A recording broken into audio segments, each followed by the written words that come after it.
ulit ang Malaondoy na pagbaha sa malaking bahagi ng Marikina, Cainta at San Mateo, Rizal.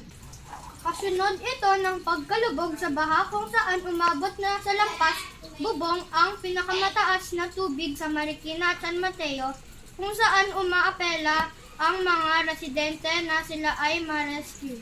Rescue units. Sana po, mabilis yung rescue o yung mga manulang na natin sa Providence. Marami pa tao doon? Marami pa po, lubog na po.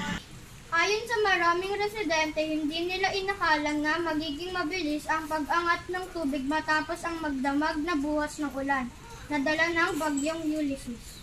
Inahayag ng ilang mga residente ng Marikina na umabot na sa second floor ang baha sa kanilang mga bahay, partikular sa Providence Village na dati na ring nalubog sa baha noong nanalanta ang bagyong Ondoy.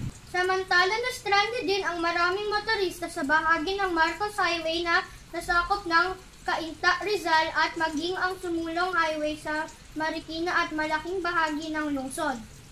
Hindi madadaanan ng anumang sasakyan ang Marcos Highway matapos na tumaas ang baha bunsod ng tuloy-tuloy na malakas na buhos ng ulan.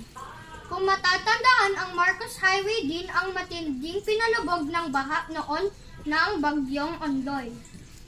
Samantala, ilang bahagi din ng Cainta ang lubog sa baha na dahilan ng paglikas ng daan-daang pamilya kung saan ayon sa ilang mga residente ay hindi sila makabalik sa kanilang mga bahay dahil umabot na sa halos hanggang bewang ang tubig.